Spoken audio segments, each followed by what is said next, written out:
பிரியமுள்ள எனது அன்பு தமிழ் சகோதர சகோதரிகளுக்கு வணக்கம். அர்ஜுனா சேனலுக்கு நீங்கள் கொடுக்குற ஆதரவுக்கு ரொம்ப நன்றி. நிறைய பேர் இன்னும் சப்ஸ்கிரைப் பண்ணாமல் பார்த்துட்டு இருக்கீங்க. தயவு செஞ்சு சப்ஸ்கிரைப் பண்ணுங்க. இது கீழே இருக்கிற அந்த பெல் பட்டனை கிளிக் பண்ணுங்க. அப்போ தான் உங்களுக்கு புதுசாக நாங்கள் போடுற வீடியோக்கான நோட்டிஃபிகேஷன் உங்களுக்கு வரும். அது மட்டும் இல்லாமல் உங்களோட ஃப்ரெண்ட்ஸ்க்கும் இந்த லிங்கை வந்து ஷேர் பண்ணி எங்களுக்கு சப்போர்ட் பண்ணுங்க. நன்றி, வணக்கம். அர்ஜுனா நேயர்களுக்கு வணக்கம். இன்னைக்கு தமிழகம் முழுக்க பரபரப்பா பேசப்பட்டு இருக்கிறது என்ன அப்படின்னா, முதல்வர் அவர்கள் 5000 ரூபாய் கொடுத்துட்டாரு. பெண்கள் எல்லாருக்கும் வந்து 3 மாதங்களுக்கான தொகை, அது மட்டும் இல்லாமல் கோடைகால சிறப்பு போனஸா ஒரு 2000 ரூபாய் அப்படின்னு சொல்லி 5000 ரூபாய் போட்டு விட்டுருக்காரு. இதுக்கு முதல்வர் என்ன காரணமா சொல்லியிருக்காரு அப்படின்னா, தேர்தலை முன்னிறுத்தி ஏதோ ஒரு இதுக்கு முடக்க பாக்குறாங்க, ஏதோ ஒரு பிரச்சனையை கொடுக்கலான்னு பாக்குறாங்க, இதுக்கு மேல வழக்கெல்லாம் போட போறாங்க அப்படிலாம் எனக்கு தகவல் வந்திருக்கு. ஒரு முதல்வர் எப்படி பேசுறாரு பாருங்க. இவர்கிட்ட ஆத்தென்டிகேட்டடான இன்ஃபர்மேஷன் எதுவும் கிடையாது. முடக்க பாக்குறாங்களா? யார் முடக்க பாக்குறாங்க? மத்திய அரசு இவர் கொடுக்குற நிதியை வந்து முடக்க பாக்குறாங்களா? இது எவ்வளவு பெரிய பொய்ங்கிறதுக்கு ஒரு சின்ன எக்ஸாம்பிள். இதுக்கு முன்னாடி 2024 பாராளுமன்ற தேர்தல் நடந்தது. அப்பையும் இவங்க 1000 ரூபாய் கொடுத்துக்கிட்டு தான் இருந்தாங்க. அப்போ அந்த பணத்தை நிறுத்துறதுக்கான ஏற்பாடுகள் ஏதாவது நடந்ததா? அப்ப நீங்க கொடுத்துட்டு தானே இருந்தீங்க. எலெக்ஷன் நடந்தப்ப கூட அந்த மாசம் பணம் போட்டீங்களா இல்லையா 1000 ரூபாய? அப்போ முதல்வர் அவர்களுக்கு தெரியலையா? ஒரு தேர்தல் நடத்தை விதிமுறைகள்ங்கிறது அது அறிவிச்சதுக்கு அப்புறம் தான் நீங்க ஏதோ புது ஸ்கீம் அனௌன்ஸ் பண்ண முடியாது. தவிர எக்ஸிஸ்டிங் ஸ்கீம் எல்லாத்தையுமே வந்து நீங்க வந்து அப்படியே கண்டினியூ பண்ணலாம். அப்போ எதுக்கு அப்பட்டமா இப்படி ஒரு டிராமாவை முதல்வர் ஒரு கேமரா முன்னாடி உட்காந்து ஒரு பொய்யை சொல்றாரு அப்படின்னா, மக்களுக்கு யோசிக்கிற திறன் இல்லை நீங்க நினைச்சிட்டு இருக்கீங்களா? ஒரு பார்லிமெண்ட் எலெக்ஷன்ல எம்பிக்கள் தமிழ்நாட்டுக்கு வரது எவ்வளவு முக்கியம். அப்படி மோடி தான் அடுத்த பிரதமரா வரப்போறாருன்னு உறுதியா தெரிஞ்சப்போ அந்த ஒரு முக்கியத்துவம் வாய்ந்த ஒரு தேர்தலுக்கே எந்த முட்டுக்கடையும் கிடையாது. நீங்க தாராளமா பணம் போட்டீங்க. அப்படி இருக்கப்போ இப்ப எதுக்கு இந்த சட்டமன்ற தேர்தலில் நீங்க இந்த பணத்தை போடுறீங்க? சரி, உங்க பேச்சுக்கே வச்சுக்குவோம். அப்படியே கணக்கு வச்சாலும் பிப்ரவரி, மார்ச், ஏப்ரல் 3 மாசத்துக்கு தானே பணம் போடணும். எதுக்கு எக்ஸ்ட்ராவா ஒரு 2 மாசத்துக்கு சேர்த்து தூக்கி போட்டு 5000 போடுறீங்க? கோடைக்கால சிறப்பு போனஸா? அப்ப அந்த கோடைக்கால சிறப்பு போனஸை நீங்க இதுக்கு முன்னாடி இத்தனை வருஷம், இப்ப 2 வருஷமா போட்டுட்டு இருக்கீங்கல்ல, அப்ப எல்லாம் கோடை காலமே வரலையா? இந்த 2000 ரூபாய் எதுக்கு? இளநீர், நீர்மோர், சர்பத்தெல்லாம் வாங்கி கொடுங்கன்னு சொல்லி பெண்களுக்கு போடுறீங்களா?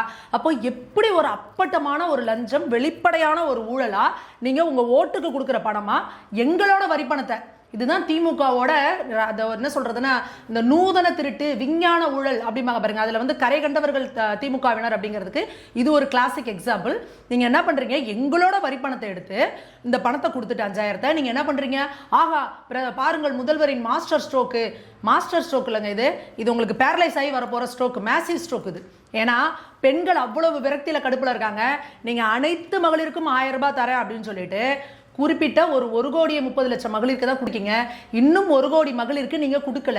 அப்போ நீங்க கொடுத்த வாக்குறுதி அனைத்து மகளிருக்கும் தருவேன்னு சொன்னீங்க.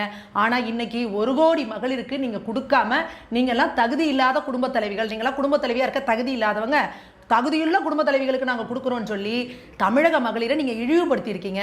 அப்போ 5000 உங்களுக்கு இதுக்கு கொடுக்க ஃபண்ட் இருக்கு. அதே மகளிருக்கு வந்து எங்க முதல்வரை மாதிரி யாருமே கிடையாதுன்றீங்க. இங்க அங்கன்வாடி ஊழியர்கள் இன்னைக்கு ஒப்பாரி போராட்டம் நடத்திட்டு இருக்கிறாங்க. அவங்களுக்கு கொடுக்கறதுக்கு உங்களுக்கு பணம் கிடையாது. அப்ப அந்த மகளிர் உங்க கண்ணுக்கு தெரியலையா? சத்துணவு ஊழியர்கள் வந்து போராடிக்கிட்டு இருக்கிறாங்க, அவங்க எல்லாம் உங்களுக்கு கண்ணுக்கு தெரியலையா? தூய்மை பணியாளர்கள் எல்லாரும் பெண்கள், அவங்க போராடிக்கிட்டு இருக்காங்க, அவங்களாம் உங்களுக்கு பெண்களா தெரியலையா? செவிலியர்கள் போராட்டம் நடத்திட்டு இருக்காங்க, அவங்களும் பெண்கள் தானே, அவங்க உங்களுக்கு கண்ணுக்கு தெரியலையா? பகுதி நேர ஆசிரியர்கள் போராடிட்டு இருக்காங்க, அவங்களும் பெண்கள் தான், அவங்க உங்க கண்ணுக்கு தெரியலையா?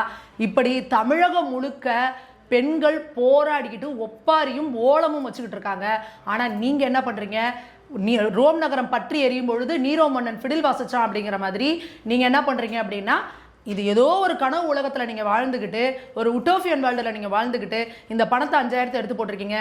இதற்கான நிதியும் நீங்கள் எதுலேருந்து எடுத்து கொடுத்துருக்கீங்க அப்படின்னு பார்த்தா, பட்டியலின மக்கள், பழங்குடியின மக்களுக்கான நிதியிலேருந்து எடுத்து போட்டு கொடுத்துருக்கீங்கன்ற டேட்டாவையும் இன்னைக்கு வந்து வெளியிட்டு இருக்காங்க. அப்போ பழங்குடியின மக்களுக்கு பயன்படுத்துகிற பணத்தை நீங்கள் எப்படி இதுக்காக எடுத்து போடுவீங்க? அப்போ ஒரு இன மக்களுக்கு துரோகம் பண்ணி நீங்கள் உங்கள் ஓட்டுக்காக இது பண்ணுறீங்கன்னா இது என்ன மாதிரியான சமூக நீதி? ஏற்கனவே ஆதி திராவிடர் நலத்துறையிலிருந்து கிட்டத்தட்ட 2400 கோடியை வந்து நீங்கள் செலவே பண்ணாமல் திருப்பி அனுப்பியிருக்கீங்க அப்படிங்கிற டேட்டாவும் போன முறை வெளியிடப்பட்டது. அப்போ தமிழக அரசு அப்படிங்கிறது பிற்படுத்தப்பட்ட மக்களுக்கான, பட்டியலின மக்களுக்கான வஞ்சத்தையும் துரோகத்தையும் பண்ணுதா அப்படிங்கிற ஒரு மிகப்பெரிய கேள்வி எழும்புது.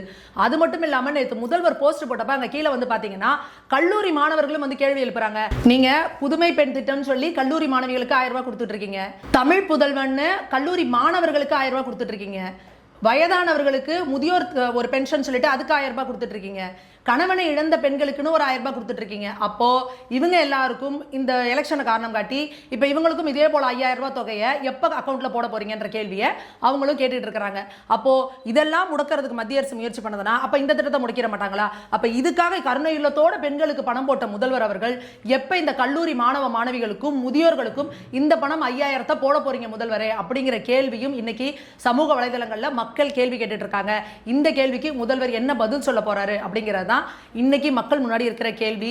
அரசியலுக்காக உங்கள் ஓட்டு வங்கிக்காக இப்படி அப்பட்டமா வந்து ஒரு நிதியை பட்டியலின மக்களுக்கான ஆதி திராவிட மக்களுக்கான நிதியை எடுத்து எங்க பார்த்தாலும் நிதி பற்றாக்குறை மத்திய அரசுங்களுக்கு நிதியே கொடுக்கல, எந்த ஒரு நல்ல திட்டமே எங்களால செய்ய முடியலன்னு பஞ்சபாட்டு பாடிக்கிட்டு இருந்த ஒரு அரசு எப்படி இந்த மாதிரியான ஒரு திட்டத்துக்கு கொடுக்க முடிஞ்சது அப்படின்றத எங்களோட கேள்வியா இருக்கு. நீங்க எங்க மகளிருக்காக நீங்க கொடுத்தது ரொம்ப சந்தோஷம் தான், மகளிர் பயன்படுறது எங்களுக்கு சந்தோஷம் தான்.